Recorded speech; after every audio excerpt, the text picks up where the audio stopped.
Continental delegates at an innovation engagement session hosted by the University of Sussex Science and Policy Research Unit heard that in the greater scheme of things, innovation is important, but for it to be fully developed, there has to be government involvement.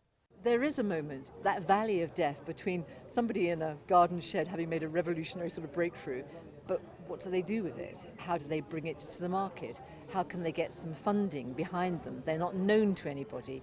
That's where government can come in and support. While this is important, on a continental level, the concept of hubs of excellence is taking root. This should also apply to innovation, and South Africa could prove to be a blueprint to this approach. Increasingly, we're finding that there are more and more students from the rest of Africa inside our institutions. In the same way, more and more researchers are attached to our public research facilities. In this context, we are already regionally integrated.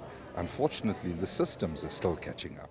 Continentally, an area that is often overlooked is the informal sector, and not only as an income generator. If you think about innovation, there's a lot of innovation going on in the informal sector that needs support. And that kind of innovation also generates jobs for many people. It's perhaps not high tech, it's called low tech sometimes, but in fact it generates a lot of change. The challenge is that change could benefit many more people and environments, but it doesn't. Because one of the things with the informal sector is that there are local initiatives and they stay local. So they should learn from each other, so they should get to know each other. So one of the things policy can do is enabling places where they can connect up, can meet each other, can develop ideas, and can also tie into the more formal sector.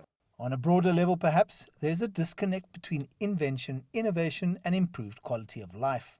Science is a method through which we get knowledge. Upon the science, we build technological practices, in other words, translated into goods and services. That process is called innovation.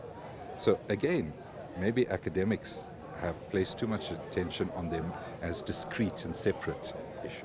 Perhaps it's time to go back to our roots and make science, technology, and innovation part of everything that is done in any country on the African continent. I'm Angelo Coppola for CCTV in Pretoria.